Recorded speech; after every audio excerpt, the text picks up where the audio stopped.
বিসমিল্লাহির রহমানির রহিম। আজকে আমরা আলোচনা করব তথ্য ও যোগাযোগ প্রযুক্তি, ইনফরমেশন অ্যান্ড কমিউনিকেশন টেকনোলজি একাদশ এবং দ্বাদশ শ্রেণীর জন্য বইটি। আজকের বিষয় হচ্ছে যে বিশ্ব ও বাংলাদেশ প্রেক্ষিতে প্রথম অধ্যায়ের রোবোটিক্স কি বা রোবট কি, বা রোবোটিক্স বলতে আমরা কি বুঝি বা রোবট বলতে কি বুঝি, রোবট কি কি উপাদান বা অংশের সমন্বয়ে গঠিত। রোবোটিক্স হচ্ছে টেকনোলজির যে শাখায় রোবটের নকশা, গঠন ও কাজ সম্পর্কে আলোচনা করা হয় তাকে রোবোটিক্স বলে। আমি আবারও বলতেছি, টেকনোলজি যে শাখায় রোবটের নকশা, গঠন ও কাজ সম্পর্কে আলোচনা করা হয় তাকে রোবোটিক্স বলে। এবং রোবট কি? রোবট হচ্ছে কম্পিউটার নিয়ন্ত্রিত একটি স্বয়ংক্রিয় ব্যবস্থা যার কাজ দেখে মনে হবে তার ভেতর কৃত্রিম বুদ্ধিমত্তা রয়েছে। বিষয়টি আমি আবার বলতেছি, রোবট হচ্ছে একটি স্বয়ংক্রিয় ব্যবস্থা কম্পিউটার নিয়ন্ত্রিত।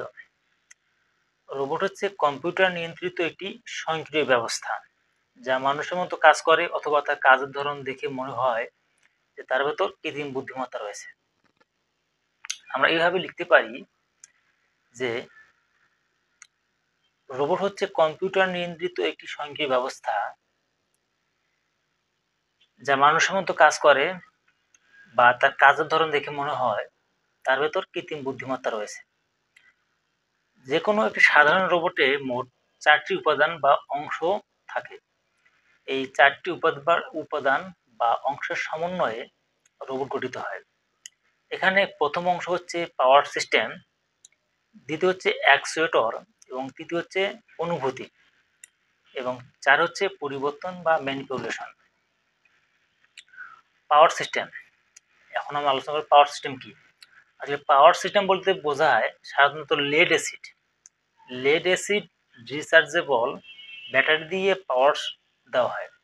অর্থাৎ যেগুলো চার্জ দেওয়া যায় এবং তার সংরক্ষণ করে রাখা যায়, এগুলো হচ্ছে পাওয়ার সিস্টেম। আর অ্যাকচুয়েটর হচ্ছে যে রোবটের হাত, পা অথবা বিশেষভাবে তৈরি কোনো অঙ্গ প্রত্যঙ্গ নড়াচড়া করার জন্য কতগুলো বৈদ্যুতিক মোটরের সমন্বয়ে তৈরি বিশেষ একটি ব্যবস্থা। এরা হচ্ছে অ্যাকচুয়েটর। একে রোবটের হাত পায়ের পেশি বলেও অভিহিত করা হয়। আর সেন্সিং, অনুভূতি হচ্ছে মানুষের একটি বিশেষ বৈশিষ্ট্য। সেন্সরের মাধ্যমে রোবটেরও মানুষের মতো অনুভূতি তৈরি করা যায়। আর ম্যানিপুলেশন বা পরিবর্তন, রোবটের আশেপাশের বস্তুগুলোর অবস্থান পরিবর্তন বা বস্তুটিকে পরিবর্তন করার পদ্ধতিকে ম্যানিপুলেশন বলে, অর্থাৎ অবস্থান পরিবর্তন করা। সাধারণত রোবটের হাত পা পরিবর্তনে যাবতীয় কাজ করে থাকে। এবার আমরা আসবো যে রোবটে কি কি কাজে রোবট ব্যবহার হয় বা কোন কোন কাজে রোবট ব্যবহৃত হয়।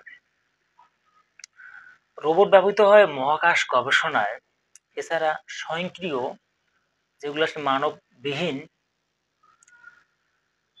গাড়ি চালনায়, যেমন স্বয়ংক্রিয় বিমান ও গাড়ি চালনায় ব্যবহার হয়। বাড়িঘরের দৈনন্দিন যেগুলো ভারী কাজ, যেগুলো কাজ মানুষের দ্বারা সম্ভব না বা যেগুলো কাজ অনেক রিস্ক থাকে, সেগুলো আসলে রোবটের মাধ্যমে করা হয়। এছাড়া শিল্প কারখানায় রোবট ব্যবহার করা হয়। অতিরিক্ত ঠান্ডা বা খুব গরম বা খুব ঠান্ডা পরিবেশে রোবটের ব্যবহার করা হয়।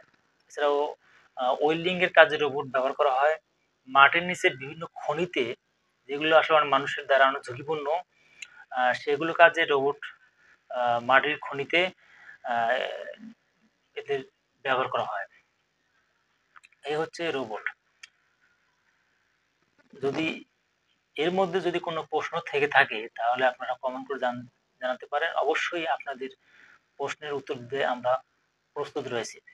এছাড়া আরো পরবর্তী ভিডিও দেখতে আমাদের চ্যানেলটি সাবস্ক্রাইব করবেন, লাইক, কমেন্ট, শেয়ার করবেন এবং আমাদের নিত্য নতুন ভিডিও তৈরি করতে উৎসাহিত করবেন।